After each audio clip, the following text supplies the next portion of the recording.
We named the monkey Jack. Hello, everybody, and welcome to a spoiler podcast for a short film.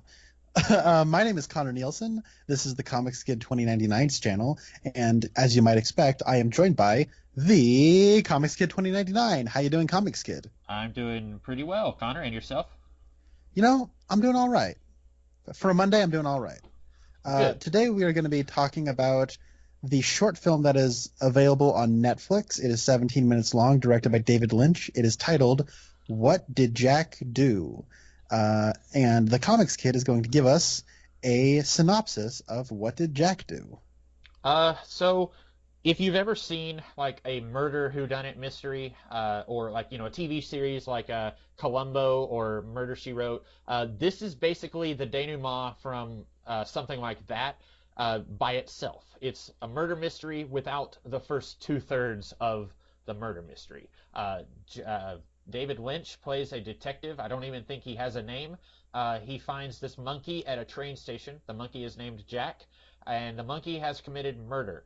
And it's David Lynch asking questions to the monkey and getting nonsensical answers. And then finally, a chicken shows up, the monkey screams, and then David Lynch yells at the boys to arrest the monkey. Connor, you had seen this before. What did you think of it then, and what do you think of it now? So right off the bat, I would like to say that David Lynch and short films feel like they should be mutually exclusive terms. David Lynch, I think, thrives with long-form ramblings, and I like just hanging out in the vibe of a David Lynch atmosphere.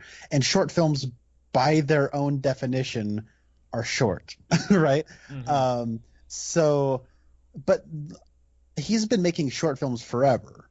In between movies, long before his first movie, Eraserhead, he did short films. And on the Criterion Collection Blu-ray of Eraserhead, there's like a lot of his short films are there. And so it's interesting to look at the progression of his short films. This is his latest one. So I remember when I woke up the morning in December and David Lynch has just put out a new short film on Netflix. I was super groggy and tired. I saw that headline, and it's like an exclamation mark appeared above my head, and I jumped out of bed, and I couldn't believe it, and I rushed to my living room, turned it on, and I watched it, and I was just kind of perplexed by it. Yeah. And then I watched it now, and I'm perplexed by it. It's I don't know, like, it's such a strange thing, and like I don't know, like I just watched a David Lynch movie, Lost Highway, for the first time this last weekend, so I have just been on like that David Lynch wavelength in my head, and yeah, I don't know, like it's a short. It's definitely a David Lynch short. It's definitely weird, but it also just feels like here are some ideas. I also think that just like the story of how this movie exists is maybe a little bit more interesting than the actual short. Comics Kid, how did you feel about What Did Jack Do? Well, I pretty much agree with you. It's weird. I don't think I enjoyed it. But the good thing about it is, I think you liked Eraserhead quite a bit more than I did. The good thing about this is it's only 17 minutes long. So if you don't like David Lynch's weirdness, then you can get in and out in basically not even 17 minutes, because there's like 2 minutes of credits. So you can get out pretty quick if you don't like it. I will say I'm glad to hear that you are perplexed by it, because you are quite a bit more of a David Lynch fan than I am. And so you might be wondering why we're doing a podcast about David Lynch if I'm less of a fan, but I do like some of his stuff.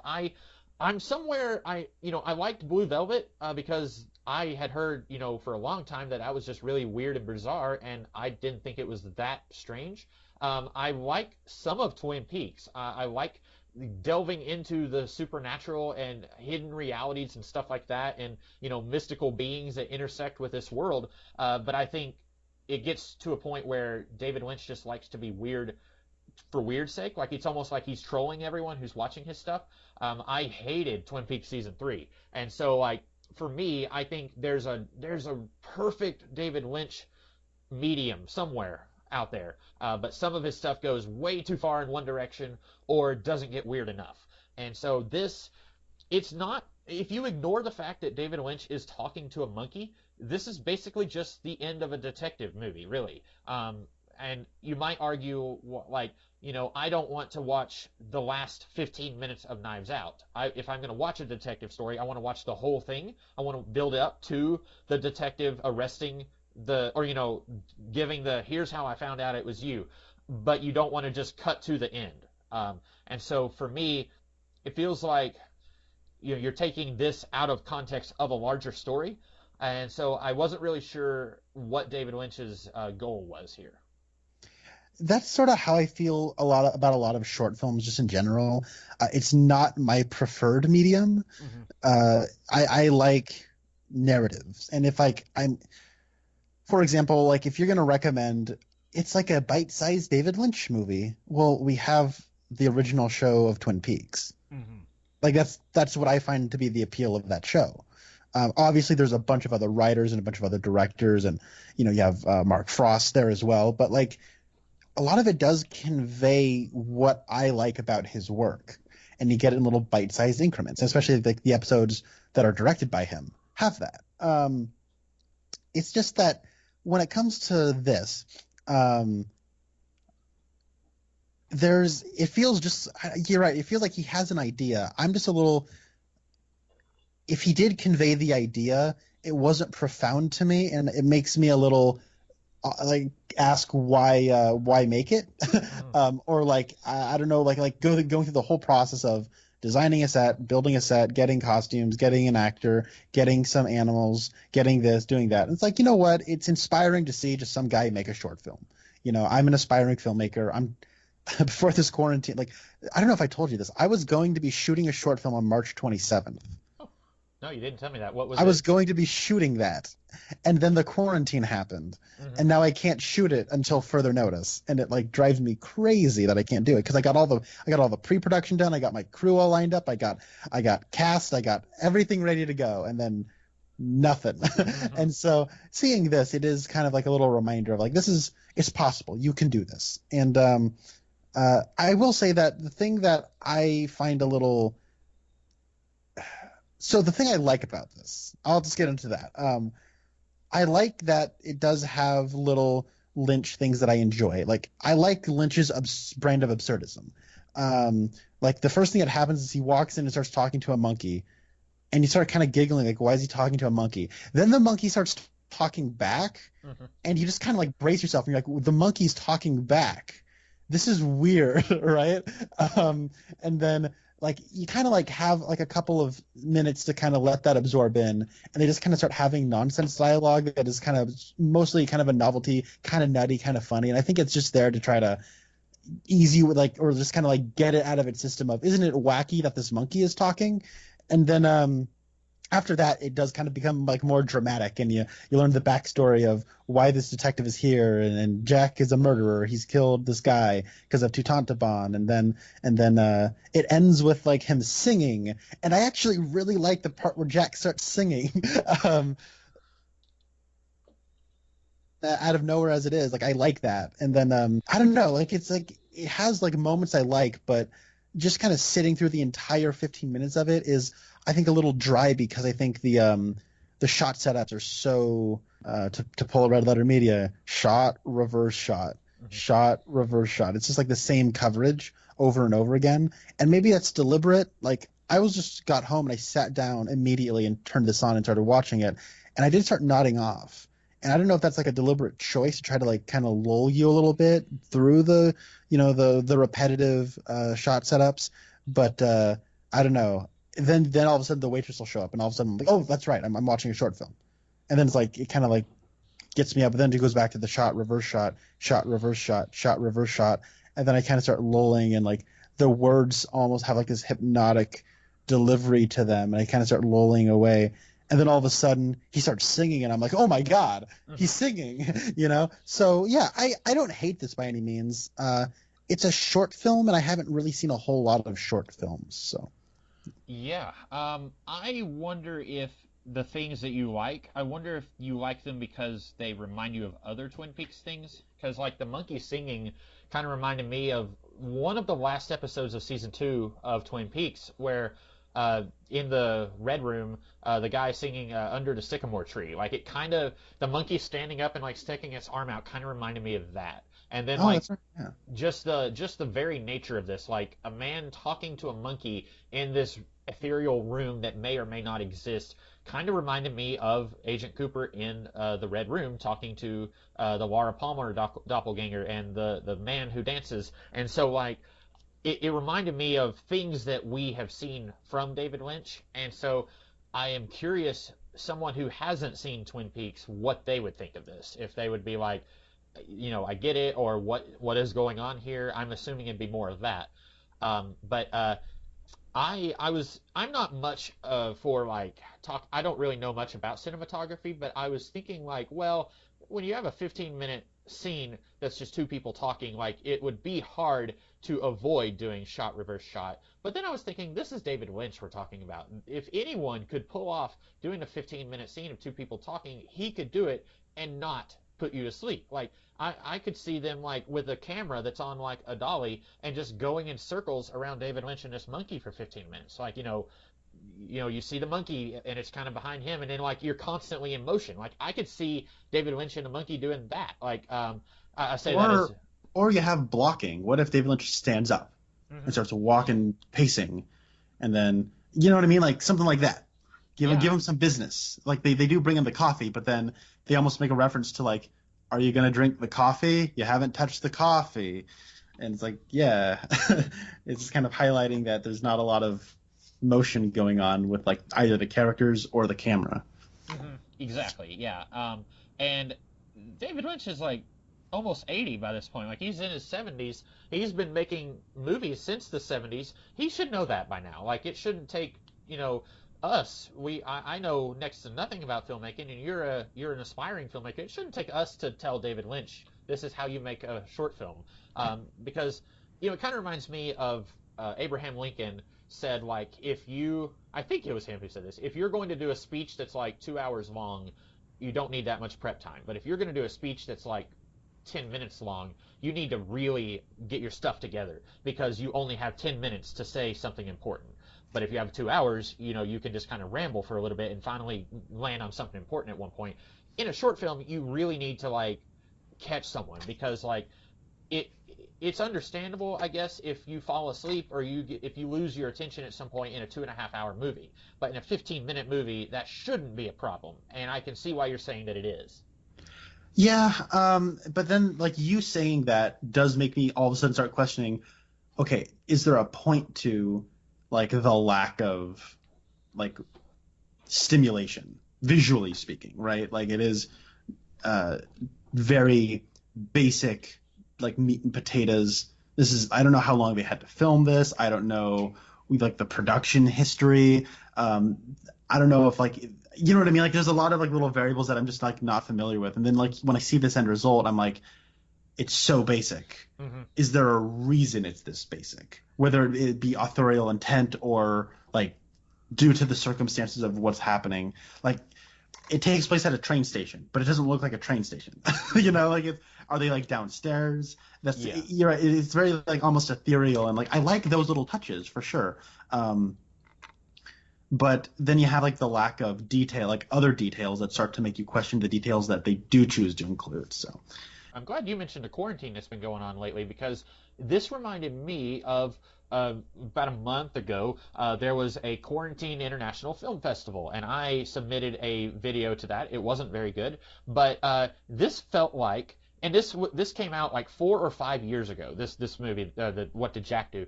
But this felt like David Lynch submitting to a quarantine film festival. Like he has a monkey, himself, and his wife. That's his wife who brings him the coffee.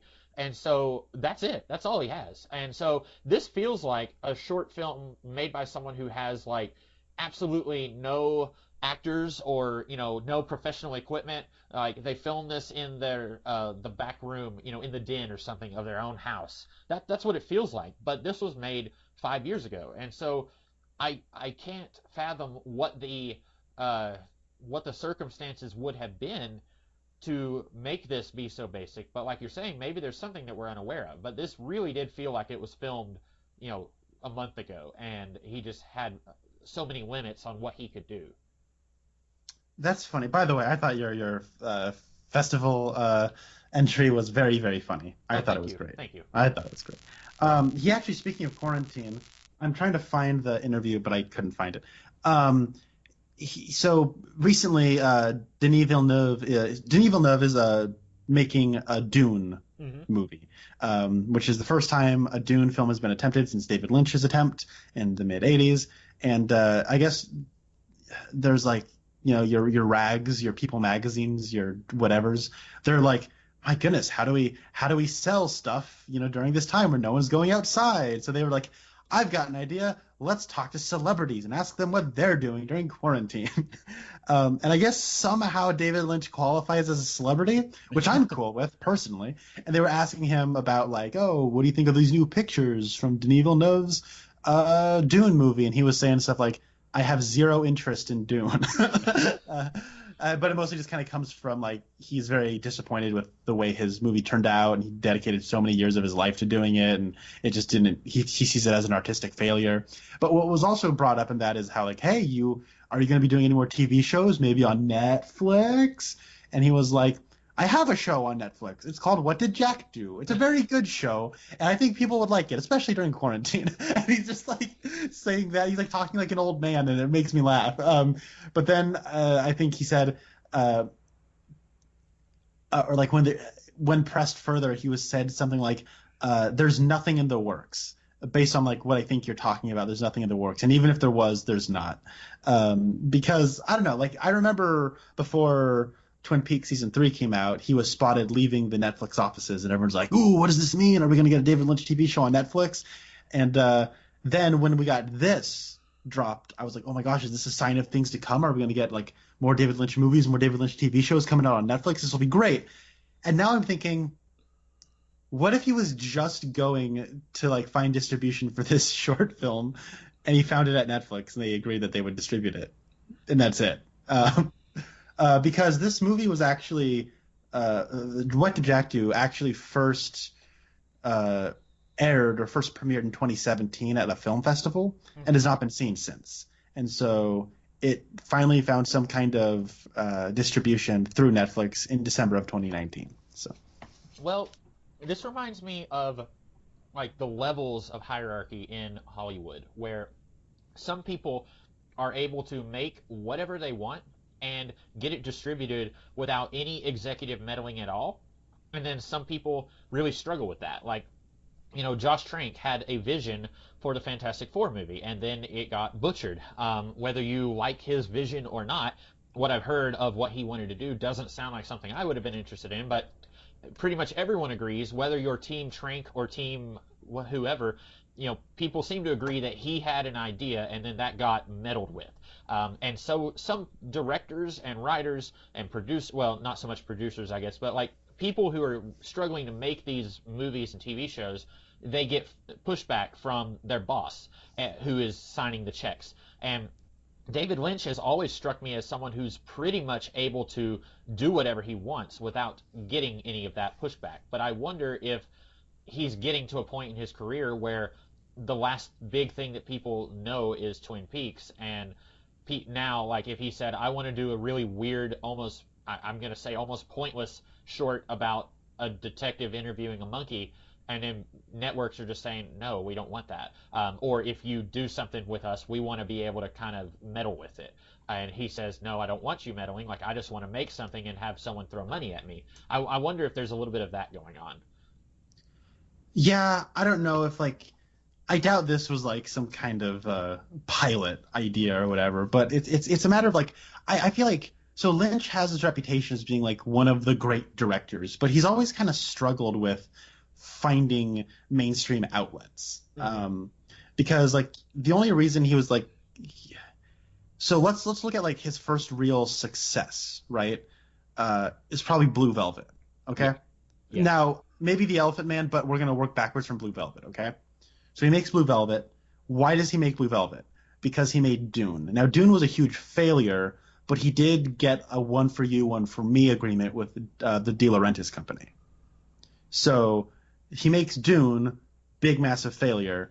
Why does he make Dune? Because he made The Elephant Man, which was, Oscar drama, got him a Best Director nomination, and, got some Oscar attention, right? Because he made Eraserhead. And because he made Eraserhead, it was a midnight movie, and it did get seen by and it generally wasn't well liked by just normal people who went to go see it because they thought it was just strange and like off-putting. But a lot of filmmakers really liked it. Like Stanley Kubrick says he really likes that movie. Like it's apparently said that was his favorite movie was Eraserhead. And then, but I guess Mel Brooks also saw Eraserhead and said, I loved it. And that's why he got to make The Elephant Man, because Mel Brooks wanted to make The Elephant Man, but then he said, I shouldn't direct this movie because if I direct it, people will think it will be a comedy, and I don't want people thinking it's a comedy. So he personally picked David Lynch to make The Elephant Man. Huh. So that was David Lynch's way of saying, I can do a normal movie, right? And that's how he gets Dune. That's how he gets Blue Velvet. And then he makes Blue Velvet, and he gets nominated for Best Director again. That's, I think, a moderate hit. And then from there he does Twin Peaks, and it becomes this big thing, and he's able to make Wild at Heart, which is, I think, his most commercially successful film. It won the Palme d'Or at the Cannes Film Festival. And then immediately afterwards, season 2 of Twin Peaks gets, canceled. He tries making Fire Walk with Me, gets booed at Cannes, one of the biggest financial disasters of all time, one of the worst reviewed movies of all time. And he goes away for 5 years, and he comes back with Lost Highway, and his movie Mulholland Drive, which got him his third Best Director nomination and is considered one of the greatest films of the 21st century thus far, one of the best films of the 2000s. You know how that movie came into existence? No. He tried to make a pilot for another network TV show, and ABC would not take it. So he reworked it into a film. Huh. And so I feel like he's always kind of struggled, because like the thing about the film industry is it's all about immediate success. All right, we just put it out. How much money did it make? Okay, now you can make another one. And it's all, what have you done for me lately, right? And then after like Mulholland Drive came out and was a decent enough success, he makes Inland Empire, which is a 3-hour experimental film shot on a camcorder, and then nobody watches it. And so then nobody wants to give him any money anymore. And so it's like kind of like this weird thing where he has this respected body of work, but it's also like what he wants to make people generally don't really want to see. And so he just kind of got fed up and stopped making movies. And then, he's able to make Twin Peaks season 3 because they can like do some PR, revivals are all the rage and all that stuff. And then he makes it, and then nobody watches it besides you and me. You know what I mean? Like shows on Showtime got canceled with higher ratings than Twin Peaks season 3. And, so it's like a matter of no one really wants to watch his stuff, even though I will watch his stuff. So it's just kind of interesting. I don't even remember how this conversation got started. I just started rambling. I don't know. No, I think that's relevant because, like, I don't know how well off he is. I don't know if David Lynch could live comfortably for the rest of his life without producing anything else, or if he's like, I need to make something. I need to, I got a hole in my pocket. I need to make some money. And so he's like, he's an artist, but he wants to, make a little dough, but also he's an artist with principles. He will not become, a Josh Trank who will go in and then get bullied by, he wants to have control. And so I think there's relevance to that rambling. But I am curious if this was just like, this would be funny. Like I said earlier, it feels like he's trolling. I wonder if he's just trolling. Like if he, this would be funny. With the short? Yeah. I'm not sure. Like, see, it's weird because like I know he does direct commercials and he does direct music videos. Huh. I did not know that. And he says he does that because he needs to eat.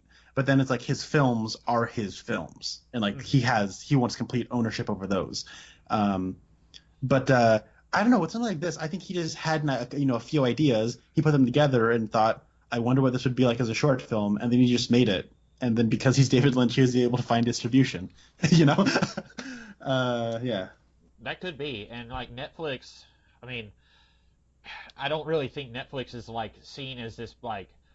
It almost seems like this is where like, TV shows and stuff goes to die. Like nowadays, I mean, maybe that's too harsh. Like I don't keep up with a lot of the streaming services, but there was a time where it seemed like Netflix was like the future of entertainment. But now it's like every company on the planet has their own streaming service. And so now like there's like Stranger Things, which was huge when it first started, and I've heard nothing but like people downing on it in the second and third season, and I didn't enjoy the second and third season as much as the first season.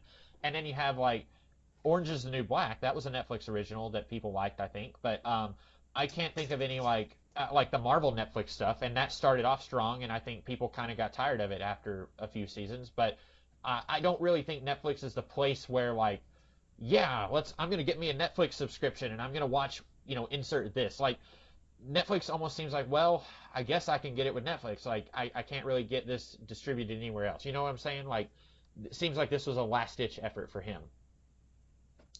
Yeah, maybe.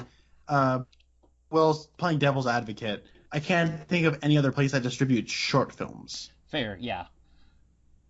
If he's done multiple short films, it almost seems like he could have done like a Blu-ray collecting all of his short films. DC Comics a few years ago, they did a little DVD release. It was like 4 or 5 of their little animated shorts that they had done on like, you watch I don't know, I don't know, like there's a Spectra short or a Green Arrow short or something like that, and they had done those in some of their earlier animated movies, and then they released them all together. And it seemed David Lynch could do something like that, I would think, and I would say based on his name, some people would buy that, I would think. Yeah, I'm sure like Criterion or Shout Factory or some kind of niche distributor would get their hands on that. But like I said, a lot of his short films, most of his short films have been collected on the Eraserhead Blu-ray. So yeah, it's interesting. But I also feel like Netflix is trying to like legitimize their platform. Like the Martin Scorsese's latest movie was a Netflix film. They got their hands on Roma a couple years ago, which was Alfonso Cuarón, just showing off how much better he is at making movies than anybody else for 2.5 hours. And then you had Marriage Story, and now they're probably trying to be like, okay, we got Scorsese, we got Noah Baumbach, we got like all these filmmakers people like. Let's get David Lynch. Let's get a little bit of Lynch exclusive. You know what I mean? Like getting that corner of the market. They're trying to like get those old guard filmmakers. Which makes me wonder like why he isn't doing more. If they because people would watch it, I think. Like I say that Netflix is like where stuff goes to die, and maybe that's just because like I don't watch a lot of stuff on Netflix.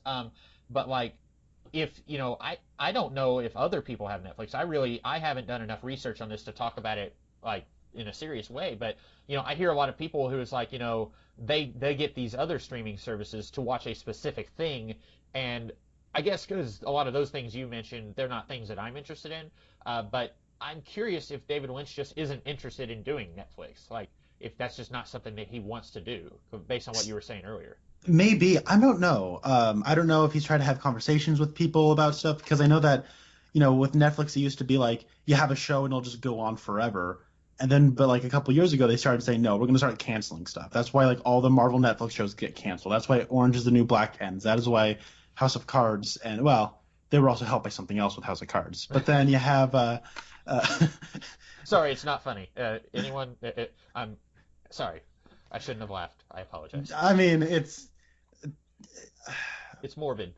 It's morbid. The dark humor is a thing. So so they're closing off a bunch of stuff. So maybe David Lynch was like, even like Stranger Things is like, we're ending after 4 seasons. Mm-hmm. They're keeping it short. And maybe Lynch had like an ongoing thing he wanted to do. I don't know. Maybe he didn't want to do anything. I don't know. But he also said that like he stopped making movies because there was not a market for his sort of stuff anymore, and that in theaters, like in a theater, the art house is dead. Like there are no art house theaters anymore. But he said that like the television has become the art house, and like there is some kind of market for people to get weird. Like I don't think if like the FX show Legion was a show or was a movie series, that first movie might not have gotten enough traction to get sequels, right? But because you have like a whole first season, it was able to get 3 whole seasons, So I don't know. I'm just kind of like thinking out loud with that sort of stuff. But yeah, I feel like we've exhausted this 15-minute short about a monkey who was in love with a chicken, so he killed an orangutan, and then he got found out. Yeah, as all good, that's the basis of all stories, really. Orangutan, uh, monkey, and can I just say how seamless the lips looked on the monkey? Like there was one or two shots where I thought it looks like I'm trying to think of a good like I don't know if you've ever watched How It Should Have Ended, but some of their videos they do are like taking actual footage from like The Last Jedi and then compositing their own lips over like Mark Hamill's lips, and it looks super weird. Um, it looks like they're using that same technology here on the monkey, but it looks pretty okay for most of it. There's one or two instances where I thought, oh, that looks like a human lips for a second, but for the most part, it looked all right, and I was surprised by that. Yeah, this is definitely playing into Lynch's wheelhouse. I think what this does do well is that he's able to understand that he's making a short film for probably like no money, and he's able to really relish his lo-fi aesthetic.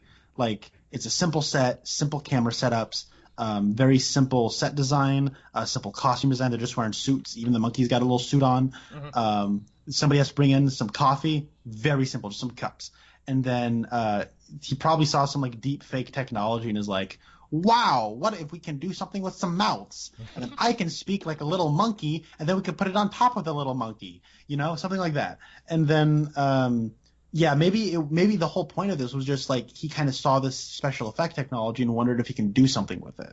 That Maybe could that be. was the experiment. Yeah. And you're right. There are a couple, especially like when the monkey starts turning his head further away from the camera, the effect starts to wane a little bit. That was what I was thinking of. At one point, he turns and it's like a profile, and I thought, ooh, yeah, human mouth. But the other 14 and minutes and 45 seconds, I didn't notice. So kudos to them, kudos, however you pronounce that, to them for making that work.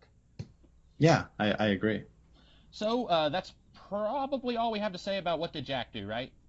Yeah, that's all. So, it will be your turn to choose something David Lynch or Twin Peaks related. What is your choice for the next podcast in this series that we will be doing? Let me make sure I have the title correct. I figured that you have been doing all of the brave choosing here. I'm always picking stuff that I know.